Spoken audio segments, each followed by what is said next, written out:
Amém. Glória a Deus. Amém.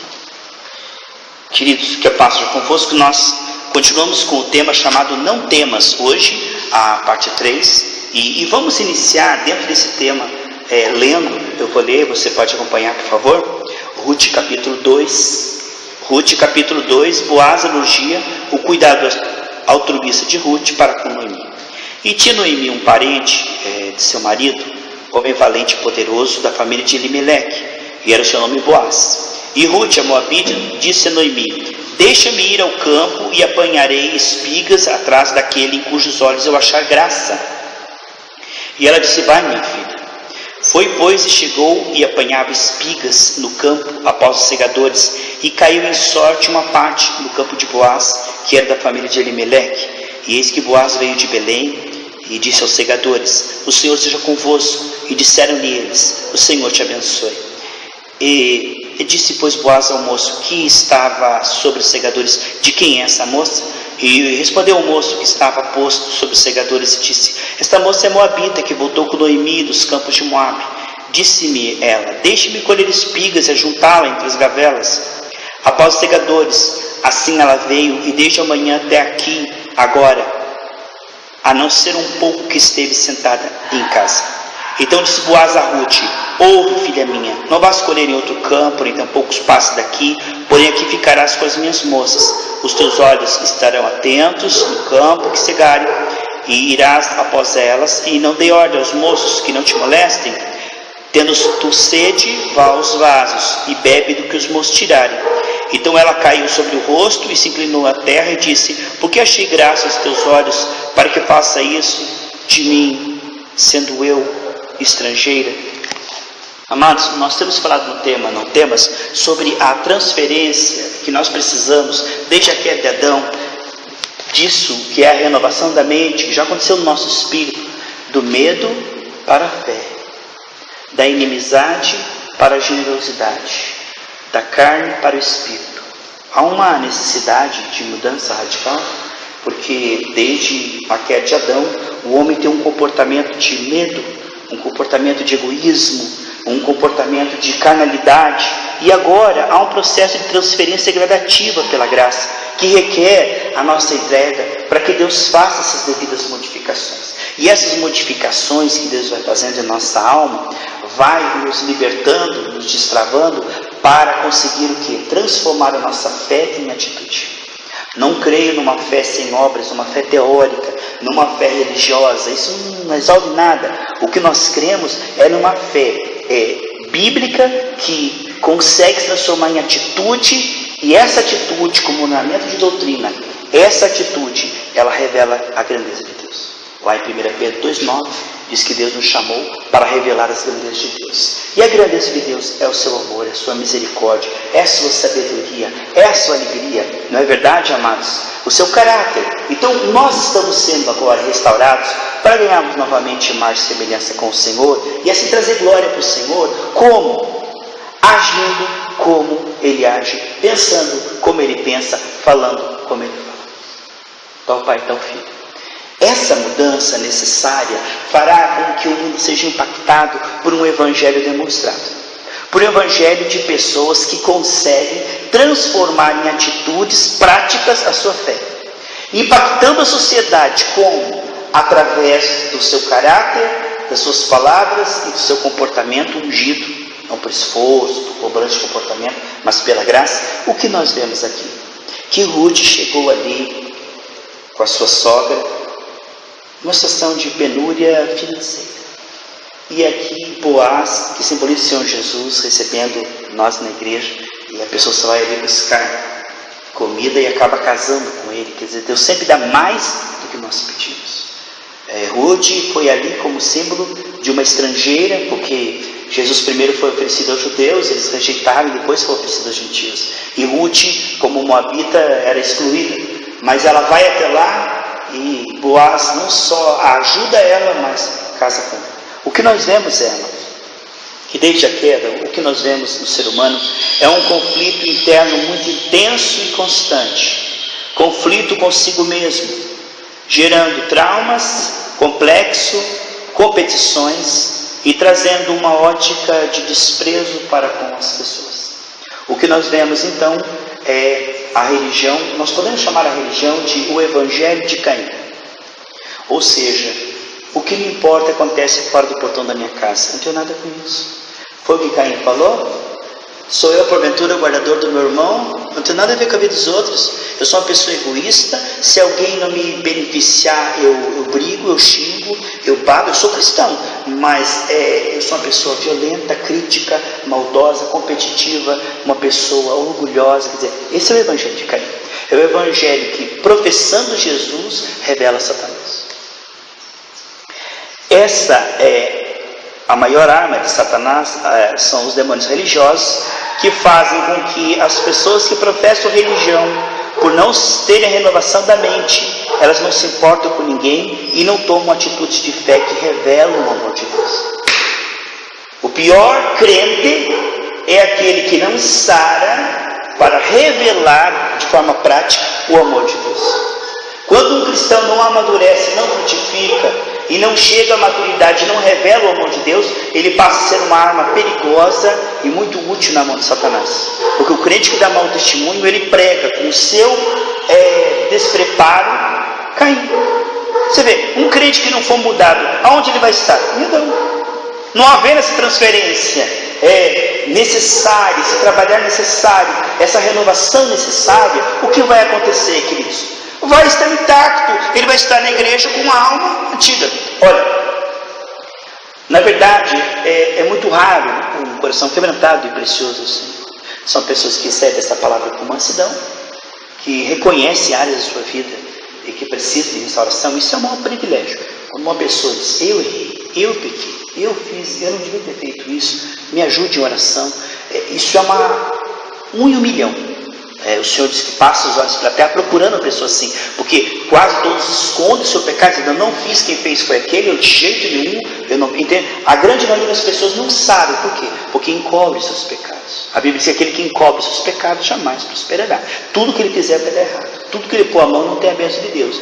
Então, por um lado, o quebrantamento tem um aspecto passivo e ativo. O aspecto passivo é se pôr diante dessa palavra, reconhecendo com os olhos espirituais, isso é um dom, conseguindo ler as Escrituras e achando nelas áreas da nossa vida em que eu preciso ser transformado e dizer, eu preciso mudar nessa área. Você vê que a grande maioria dos cristãos não estão fazendo essa investigação, olhando para o espelho, comparando com a sua alma e produzindo essas mudanças necessárias. Não, a grande maioria está buscando cargo, dinheiro, bênção, é isso que está buscando. Clube social, mas poucas estão indo à igreja para ter a renovação da sua mente, o culto racional. Não podemos parar aí. Quando comparamos a nossa vida com as Escrituras e vemos áreas deficientes, aí a religião diz, se esforce, mude, tente mudar, faça alguma coisa. Não, aí é que entra a graça. Eu não posso mudar a mim mesmo, mas eu posso entrar em oração, jejum, madrugadas com Deus e bombardear aquelas áreas e pedir que Deus transforme aquilo. Não como ouvinte esquecido, que ouve uma palavra e faz uma oração, sim, me perdoe, e para aí, não, mas uma pessoa que tenta descobrir áreas da sua vida que são pecaminosas e que são reincidentes, não como ouvinte esquecido, mas trabalhe nessas coisas diante de Deus, dia após dia, dia após dia, dia após dia, até que aquilo vai minando, vai amainando, vai diminuindo, porque a libertação ela é gradativa, na alma. No espírito é automático, isso tudo se fez novo, 2 Coríntios 17. Mas na alma é um processo de transferência gradativa. Você nunca vê uma pessoa que de odiar alguém vai ficar beijando e abraçando de um dia para o outro. Desse odiar ela vai suportar, desse suportar ela vai se importar, desse se importar ela vai abraçar, desse abraçar ela vai ser amiga, dessa amiga ela vai gostar dessa pessoa, de gostar dessa pessoa ela vai amar ardentemente. Então o processo ele é gradativo. Ninguém vai, eu odeio você, eu te amo ardentemente. É hipocrisia. O que eu não posso é, já que eu não consigo amar você ardentemente, você fica lá, eu aqui, e eu me acomodo numa posição tão precária de, vamos dar um exemplo, eu não amo ardentemente você, então eu suporto você. E eu paro de suportar, mas isso não é a perfeição do Evangelho. A perfeição do Evangelho é chegar a amar ardentemente. E isso envolve, que o reino de Deus é tomado à força, um esforço muito grande no Espírito pela graça, porque essas coisas não mudarão assim. A tendência é ficar estacionado, você ficar 20 anos com aquela pessoa, dizendo, gosto dela. Mas isto é pecado. Porque como eu falei aqui na parte 1 e 2, nós chamamos de problema de relacionamento, o que Deus chama de pecado, porque a falta de amor é pecado. nós não temos desculpa para não perdoar, porque Deus nos perdoa, né? E nós somos perdoados para perdoar. E nós somos amados para quê? Por que a chuva cai sobre a planta esperando que dê espinhos ou que dê o que? Fruto? O que Deus espera? O que Ele fez com a figueira que não deu fruto? A Bíblia diz: o machado está posto à raiz, a árvore que não dá fruto está perto do quê? Da maldição. Então o que significa? Você está recebendo essa palavra. Só que o receber a palavra em si não muda você. Porque se a palavra mudasse as pessoas, não é? As igrejas grandonas assim, tá todo mundo santo, né? A palavra ela vem como uma proposta, mas a atitude que nós tomamos, como nós ouvimos, o que nós fazemos com essa palavra que nós ouvimos, aplicando no nosso coração, é que vai efetuar as mudanças necessárias. Portanto, diz 1 Timóteo 4,5, que tudo é santificado pela palavra e pela oração. É uma ação correspondente. Quando eu ouço uma palavra e não tomo uma atitude correspondente, aquela palavra é perdida, é um ouvido esquecido. Eu ouço, me emociono, interessante, gostei, ó. Não é isso. Quando nós miramos no espelho e vemos áreas a serem tratadas, nós precisamos tratar aquelas áreas. E o que nós vemos é que a beleza do Evangelho está em pessoas que conseguem ser libertas, a ponto de tomar atitudes de fé que revelam o amor de Deus. Quando você vê um cristão que amadurece a ponto de conseguir amar os seus inimigos, a ponto de conseguir tratar bem aquele que trata mal, a ponto de orar e jejuar por aquele que persegue e trai ele. Quer dizer, esse nível de vida é uma utopia para aqueles que não se preparam. Não basta a boa vontade, eu quero ser assim, que bonito, que poético. Não basta um querer poético. Para que você ganhe esse desempenho, é preciso ralar muito. Não pense que o querer, o desejar, ter uma alma sarada é uma tarefa simples. É a tarefa mais difícil que existe no planeta Terra, é a transformação da alma, é a cura da alma, é a restauração da alma. Por quê? Porque o que nós vemos é que a grande maioria dos cristãos, se você for peneirar, quase todos estão com a sua alma doente, e o pior, não se apercebem disso, não se importam com isso e permanecem nisso. Ano após ano, mês após mês, naquela mesmice, falando da mesma maneira, agindo da mesma maneira, reagindo da mesma maneira, e o pior, não se apercebendo disso e não tomando atitude correspondente. Quando nós vemos esse tema não temas, vemos Adão escondido atrás da árvore com medo de Deus, aonde Deus o colocou para ter domínio sobre o jardim. Olha, ele tinha saído da posição para uma posição horrível. Então, nós queremos ver essa mudança através dessa série Não Temas, mostrando aonde é que Deus quer nos levar e aonde é que nós estamos. Não para nos motivar, não para nos desmotivar, mas para dar um norte, um rumo a ser buscado através da graça. O que nós vemos aqui em Boaz, que o dinheiro dele foi uma bênção. Sabe quando o dinheiro é uma bênção, amados? Quando você pode aliviar o sofrimento das pessoas. O dinheiro não é para você ostentar, nem adorar. Você sabe que o dinheiro é uma ferramenta. E o que nós vemos aqui nesse tema Não Temas, é como atitudes de generosidade pode aliviar o sofrimento das pessoas. Um gesto financeiro, um telefonema, um presente, uma demonstração de carinho, um perdão, um cobrir de oração, sabe? A generosidade, ela alivia o sofrimento. E Deus se agrada tanto da generosidade. O diabo odeia tanto a generosidade. Ele diz, não, isso não é justo. O diabo ele puxa, sabe? Como você vai ser generoso com essa pessoa? Não é justo. O diabo ele odeia a generosidade. Tanto que nós vemos lá em Isaías 61, diz, o Espírito do Senhor Deus me ungiu para... Aí começa a mostrar um monte de atos de generosidade. Sabe, não adianta dizer que é cristão se não tem generosidade. Sabe, pode dar uma carona, não dá, ver a pessoa na chuva. Pode demonstrar um perdão, não dou, não perdoa, essa pessoa não perdoa nunca. Aí está infiltrações satânicas. Deus está em toda bondade, generosidade e misericórdia. Deus está em toda generosidade, bondade e misericórdia. Que Deus é amor. Então nós vemos o quanto a tua atitude de generosidade, nós estamos falando aqui de Boaz financeiro, às vezes não é pelo dinheiro, mas pela demonstração. A pessoa está ali com um tênis velho, não, mas é um tênis velho. E você pode imaginar o quanto aquele dinheirinho que você vai tirar e comprar aquele tênis e dar para aquela pessoa vai impactar a alma dela e pode contribuí-la para crer em Jesus Cristo. Às vezes, amados, aquilo que nós fazemos ou falamos pode impactar uma alma a crer em Jesus pro resto da sua vida. Ou pode dizer, não, nessa igreja ninguém me ama e desviar-se. Entende como é, amados? Às vezes uma atitude nossa pode contribuir de uma maneira radical para a salvação de uma alma. E isso são atitudes e palavras ungidas. Precisamos estar preparados para isso. O ser humano, nesse último tempo, se transforma numa pessoa egoísta, egocêntrica, e só pensa nos seus próprios negócios. Mas Deus quer levantar um povo sarado e que compreende. Quantas pessoas estão sendo humilhadas às vezes, né? Por causa de dinheiro. E você vai ali, uma cesta básica pode ajudar. Às vezes uma roupa, uma cesta básica, uma visita. Meu Deus, como isso é fé transformada, quer dizer, o Evangelho demonstra. Quando a fé se transforma, atitude de amor, a fé frutificou. Quando a fé se transforma em atitudes de amor, a fé frutificou. Eu sou cristão, não ama ninguém, não ajuda ninguém, não se importa com ninguém, não ajuda ninguém, não ama ninguém, não ajuda ninguém, não abençoa ninguém. Que cristão furré, que cristão meia boca.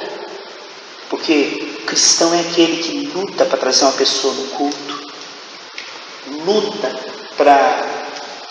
em oração, em jejum, para gerar uma pessoa. Faz de tudo para que aquela pessoa escute o Evangelho. Faz de tudo para que a pessoa creia no Evangelho. E faz de tudo com os seus recursos para quê?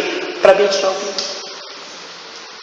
Né? Como disse uma vez a missionária Joyce Meyer, que ela às vezes colocava 10 no bolso e dizia, Senhor, me ajude, me mostra alguém que eu quero mostrar a tua bondade.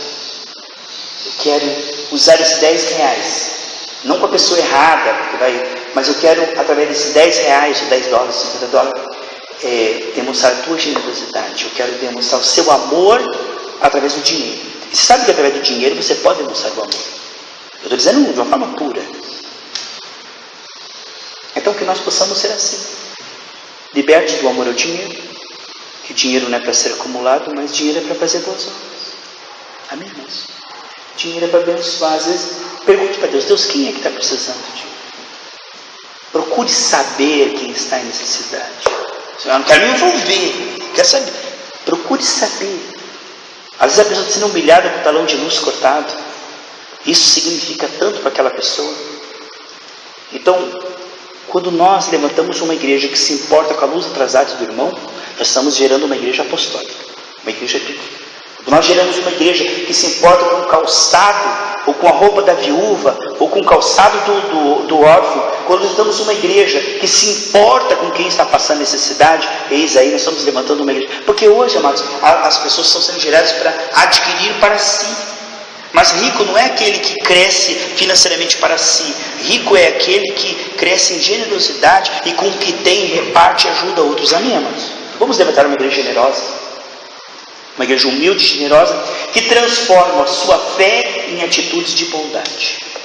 E a bondade pode ser em gesto, em palavras, em atitudes, mas sempre de bondade. Vamos ver aqui o Salmo 69, versículo 10. Nossa irmã Rosana citou esse versículo, Geraldo, na nossa última parte 2. Ela leu esse texto para nós, Salmo 69. Então o alvo do diabo é o que, amados? Como é que o diabo tenta fazer? Por exemplo, toda a ação de Deus tem uma contrafação do diabo. E uma ação de reprovação e oposição. Se Deus quer a misericórdia, o que diz lá em Mateus 13:9, né?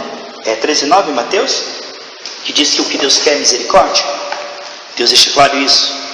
Ora, se o que Deus quer é misericórdia, o que o diabo menos quer nessa terra? É 9:13, Mateus 9:13. Se Deus quer misericórdia, o diabo fará de tudo para que a igreja não tenha, 9:13. O que o diabo fará? De tudo para que a igreja não tenha misericórdia. Às vezes, amados, nós encontramos mais misericórdia num bar do que numa igreja.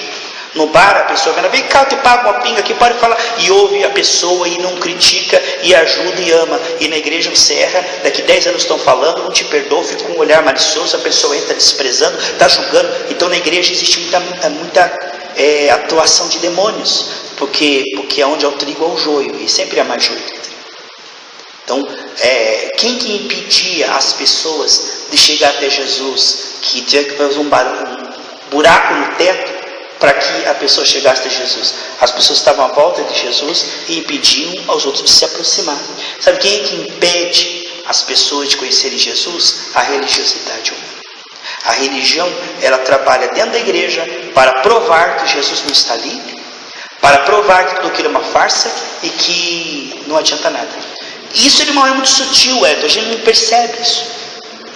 Às vezes você pega o microfone, vai dar uma palavra, aí o irmão começa a bocejar como se pregasse, como está desinteressante, como você está sem unção, como Deus não fala. Ou se não dá uma risada e começa a conversar com outro, dizendo assim, que desinteressante, que pregação mais tola, para desestabilizar. Então o diabo ele pega pesado, através do joio, para desmotivar o trigo.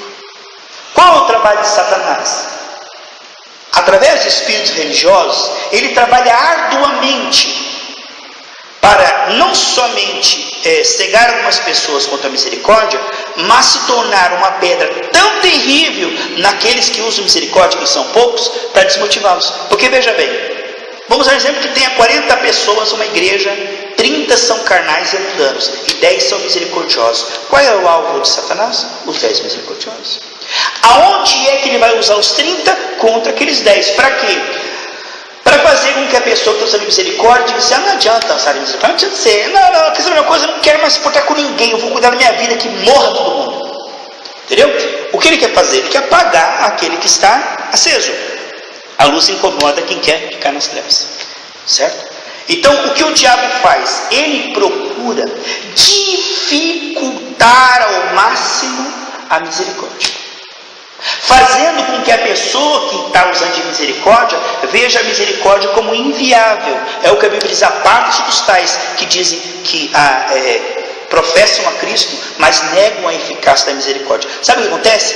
Eles começam a mostrar para você o porquê não ser bom. Eles têm argumentos fortes. Se afaste de pessoa. Sabe por que eu tenho que ser ruim? Sabe por que eu tenho que brigar? Sabe por que eu tenho que virar a mesa? Sabe por que eu tenho que criticar? Sabe por que eu tenho que falar assim, cala a boca? Então a pessoa tem argumentos satânicos para provar o porquê ela tem que ser má, e ela vai empesteando e infestando com o seu mau humor e a sua jezabelice toda a igreja. Porque a falta de amor é feitiçaria, né? É rebelião. Deus diz, se eu não amo, não estou apenas dizendo não ao que Deus está dizendo, estou atendendo a demônios, porque o ódio sempre é demoníaco, né, amados? Então quem não ama, a Bíblia diz, aquele que não ama está em trevas. Mas fala em línguas, mas tem dom, uma coisa, a Bíblia, não, se você não ama, você está em trevas, né? A Bíblia diz lá em Coríntios que aquele que não ama a Cristo é maldito. E não adianta fazer quebra de maldição, mas amar a Cristo, pastor, o corpo de Cristo e Cristo é uma coisa só. Aí eu amo a Cristo, mas eu odeio amar, você não tem como. Entende? No momento que eu odeio amar, se eu estou odiando a Cristo automaticamente. Quando Jesus apareceu para Saulo, ele disse, Saulo, por que me persegues? Porque ele não separa a cabeça do corpo, a gente que separa. Mas ele disse, tudo que fizeste a um dos pequeninos fizeste. Então isso é uma coisa muito inseparável, Senhor. E o que nós vemos aqui no Salmo 69, versículo 10, ele diz assim, quando chorei e castiguei com jejuns a minha alma, isso se me tornou em afrontos. Você começa a se consagrar, Priscila, para levar Deus a sério. Vou amar, vou fazer o bem. Coisa cresce para outro lado. Todo mundo tem folga, mas aquele que está levando Deus a sério, aquele é bombardeiro. Só ele. Uau. As armas de Satanás, vou parar. Porque os outros já estão mortos. Os outros estão mortos, rejeitados, desqualificados. Aquele ali eu tenho que derrubar, porque os outros já estão caídos. Então ele diz aqui, quando eu me consagrei para fazer o bem, se levantou um monte de pessoas contra mim. O que uma pessoa faz se ela não estiver bem revestida? Ela perde a batalha, diz, quer saber de uma coisa? Deixa para lá. Cada um por si, Deus por todos. Deixa eles lá, eu aqui, eles que vivam a vida deles, eu vou viver a minha, vou mexer no Espírito Santo, vou buscar a palavra, vou me prosperar, vou ter saúde. E nesse momento, ele se torna um mar morto. Quando ele desiste de continuar a usar de misericórdia. Porque o trabalho de Satanás é desestimular a misericórdia. No momento que ele consegue isso, e eu deixo de usar a misericórdia, eu passo a ser um sal sem sabor, uma árvore sem fruto. Para que um cristão, se não for para Deus se expressar através dele e revelar misericórdia? Para quê? Ah, pastor, para mim, para a igreja, para prosperar, para comprar mansão, para me ficar bonito, para mim. Isso não adianta nada. Com todos esses benefícios, o que aconteceu com o povo de Israel no deserto? Com todos aqueles benefícios, nuvem, coluna de fogo, pão do céu, e a roupa não ficava velha, com todos aqueles benefícios, foram para o inferno. O que adianta todos os benefícios, ganhar o mundo todo, e vou para a igreja e aprendo o macete de usar fé para conseguir o que eu quero. Mas se eu não estou me tornando aquilo que Deus espera, com todas aquelas bênçãos, eu estou sendo amaldiçoado no inferno. Porque eu não estou dizendo que nós somos salvos pela santificação. Eu estou dizendo que a santificação é uma evidência de que eu estou salvo. Se eu não estou me santificando, eu tenho fé. Que fé é essa? A fé que não te estimula a santificação é uma fé para o inferno. Porque a fé verdadeira, ela vai gerar em nós, o Espírito de Cristo vai gerar em nós esse gemido para agradar a Deus. Agora você diz, eu tenho fé. Que fé é essa sem obras? Eu tenho fé, mas não se importo com ninguém. Eu tenho fé, mas odeio todo mundo. Eu tenho fé, mas não renuncio à impureza. Eu tenho fé, mas sou mentiroso e caloteiro. Eu tenho fé, mas eu sou maldoso, cruel, vingativo. Que fé maravilhosa, fé de demônios. A Bíblia diz lá em Tiago, eles creem e estremecem, mas não obedecem. Isso é fé de demônios. Deus não quer que nós tenhamos uma fé assim. Deus quer uma fé que amadureça para revelar o amor de Deus. Amém, irmãos? Então o alvo do diabo é aqueles que agem a fé fazendo o bem. Eles precisam ser parados, porque eles podem ser um incentivo no meio da igreja, e outros podem ver e podem imitá-los. Então nós temos que pará-los, porque isso pode, o diabo diz, isso, uma pessoa piedosa, generosa, ela pode ser seguida por milhares. Isso é um perigo. O projeto de Deus pode dar certo, porque uma pessoa piedosa, ela impacta mais do que 1000 pregadores. Estevão tem que ser morto, porque ele parece com um anjo quando nós olhamos para ele. A gente tem que ser morta. Entendeu? A fúria de Satanás para com aqueles que revelam a Deus. Precisam ser desestimulados, desanimados, pois isso é maior que qualquer pregação.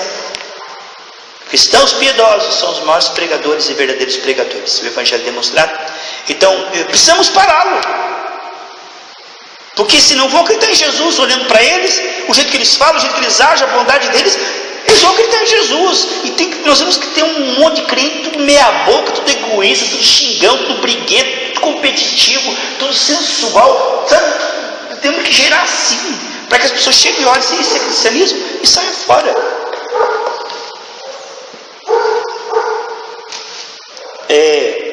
Romanos 11:22 diz assim: não te deixes vencer do mal, mas vence o mal com o bem. Não te deixes vencer. Amados, é uma guerra. Ou você vence ou é vencido. Porque aquele que é vencido pelo mal é escravo do mal. Ah, pastor, não adianta. Eu faço o bem e só levo na cabeça. Eu só amo que todo mundo me trai. Eu faço o bem e só recebo o mal. Então, você está fazendo o bem para receber o bem? Você é em pecado.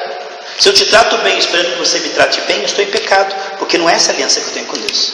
A aliança que eu tenho com Deus, eu faço o bem para você porque Deus faz bem para mim. E eu faço o bem para você, para Ele, não para você. Tudo que fizerdes fazer ao Senhor. Se eu faço para você e você não me retribui, aí eu fico chateado. Eu faço, ninguém reconhece. Isso é idolatria. Se eu faço para a pessoa esperando que ela reconheça, eu não estou fazendo para Deus. Então isso é idolatria. Quando eu faço, eu devo fazer para Deus. E se a pessoa não serve nem obrigado, dá carona, a pessoa sai do carro assim, bate a porta, nem dá, não tem problema. Aquela pessoa não reconheceu, mas todo o bem que você semeia na vida de uma pessoa, Deus fará com que venha para você. Geralmente não é a mesma pessoa que você faz que vai vir o bem. Geralmente Deus vai usar outra pessoa. Mas todo o bem que você semear na vida de uma pessoa, aquela pessoa esquece. Porque assim, amados, faça 100 coisas boas, todo mundo vai esquecer. Mas erre num ponto. Eles vão esquecer todas 100 coisas boas que você fez e vai martelar aquele ponto negativo 1000 vezes em cima daquilo. Você não mantém a tendência de olhar tuas falhas e fraquezas.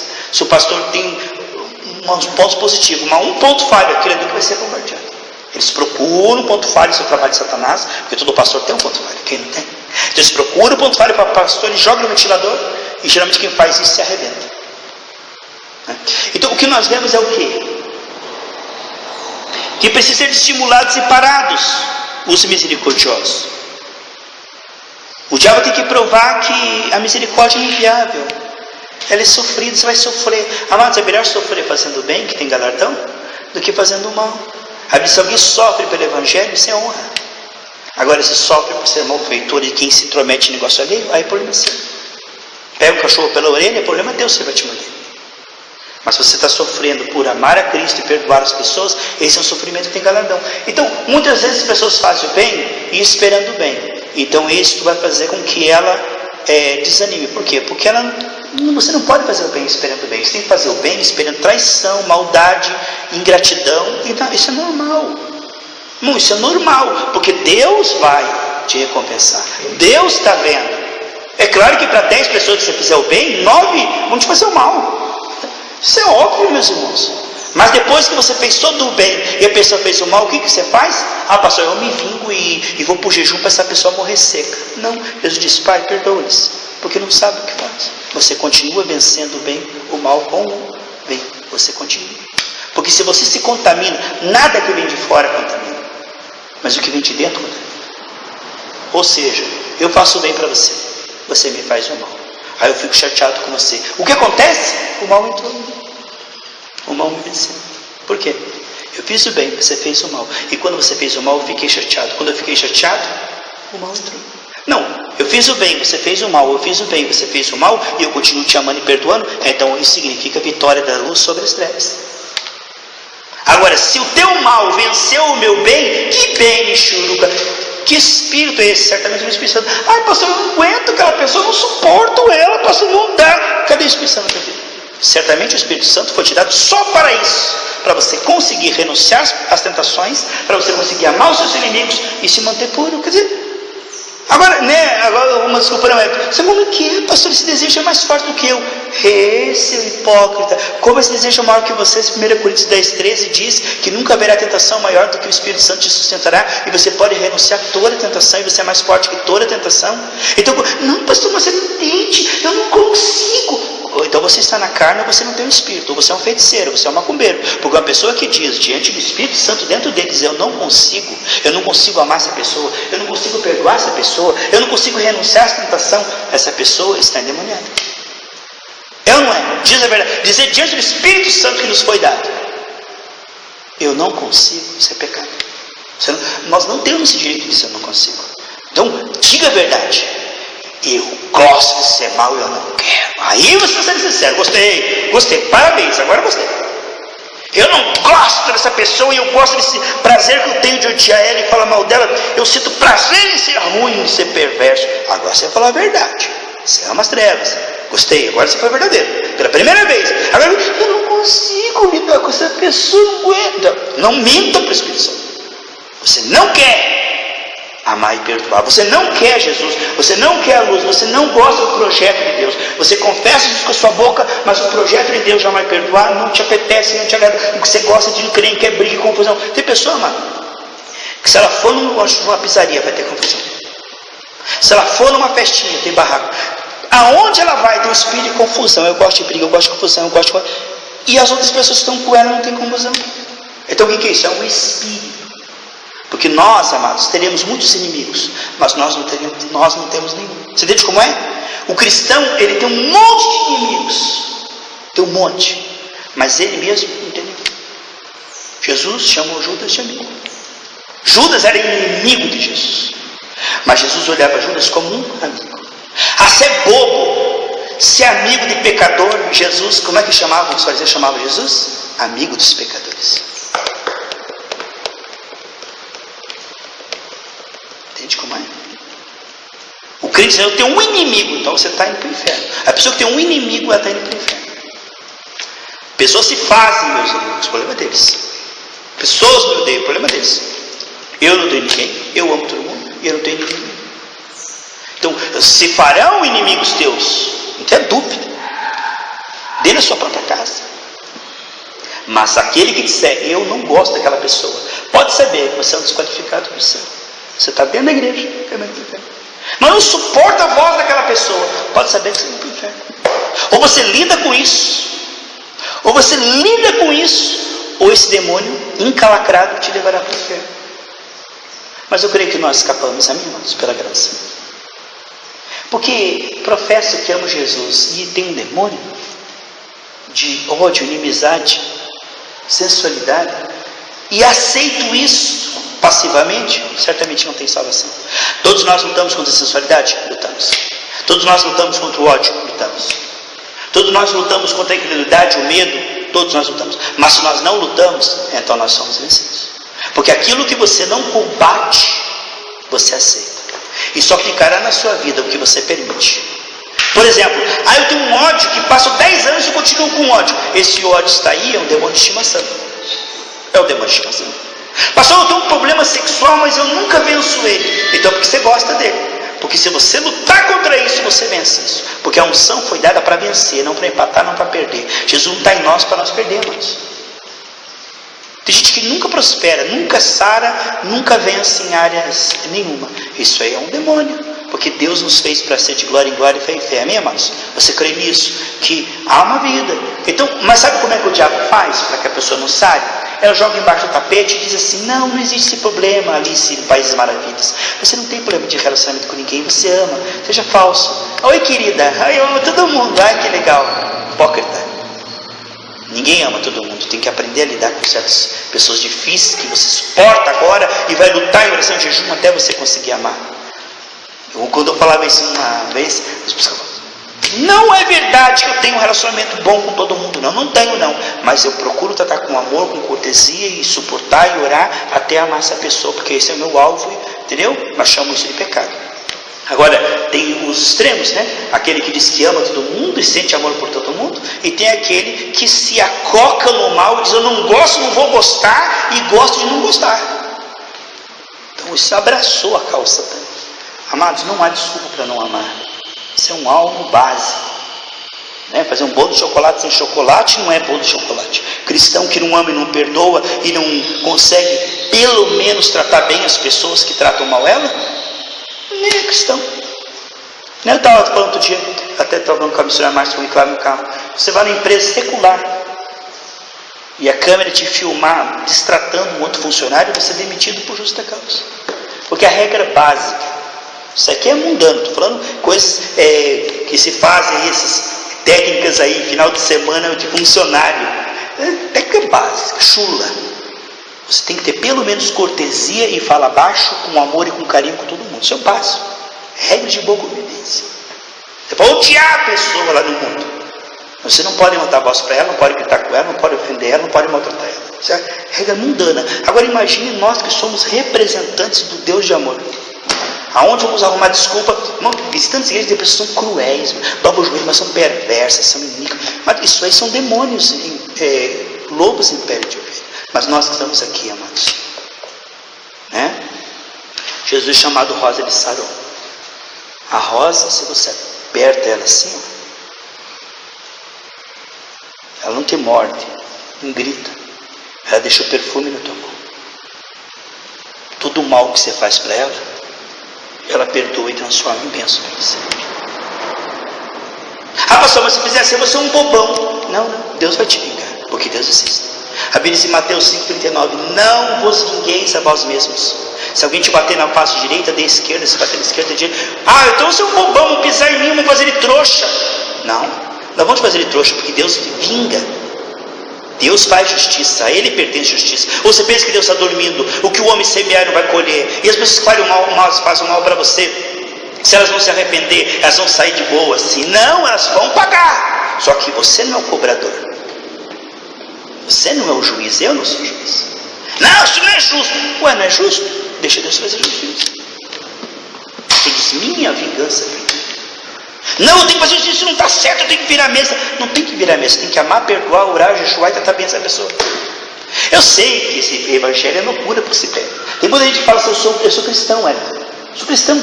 Mas quando você fala uma coisa, não faz sentido, isso é loucura, tá entendendo? Porque ele se diz cristão, mas ele se escandaliza. Ele diz que recebe Jesus, mas Jesus é a palavra. Ele recebe Jesus, mas quando você prega a palavra, ele rejeita. Não, isso não faz sentido. Eu não gosto desse projeto. Esse projeto eu não aceito. Então ele rejeita Jesus.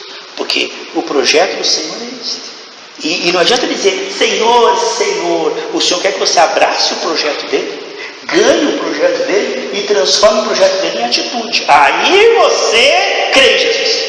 Quem é que crê em Jesus? Quem é que ganha essa palavra e transforma isso em comportamento. Porque foi salvo pela graça. E agora é santificado pela graça. Então não estou falando aqui de cobrança de comportamento, legalismo. Eu estou falando simplesmente do efeito da graça. A graça numa vida salva produzirá santificação. Agora, que nem o irmão escreveu lá para mim, pastor, você está confundindo aí santificação com salvação. Eu falei, não tem como confundir. Todo salvo está sendo santificado. Se não está sendo santificado, nunca foi salvo. Porque aqueles que Deus salva, entra o espírito de obediência nele e começa a santificar o camarada. O camarada não está santificando e diz, eu creio em Jesus. Crê nada. Se cresse, temia a Deus e tinha um espírito que dizia a ele, santifica a sua vida. É ou não é? Qualquer pessoa aqui na China, na Áustria, na Venezuela, aonde entrar o Espírito Santo nela, vai restringir o pecado nela, vai levá-la a convencer, vai levá-la a santificar a sua vida, vai levar a amar e perdoar. É ou não é? O Espírito entra e transforma a pessoa. Agora a pessoa não é transformada, ela gosta do pecado, gosta do mundanismo, é odiosa, tem um monte de coisa, e não sente arrependimento nem culpa por nada daquilo, e diz, eu sou cristão, eu sou gospel. Você tem um espírito imundo, você é um espírito religioso, porque aquele que tem o espírito de Cristo santifica a sua vida. É ou não é, amados? Que Deus te abençoe. Em nome de Jesus. Amém. Glória a Deus.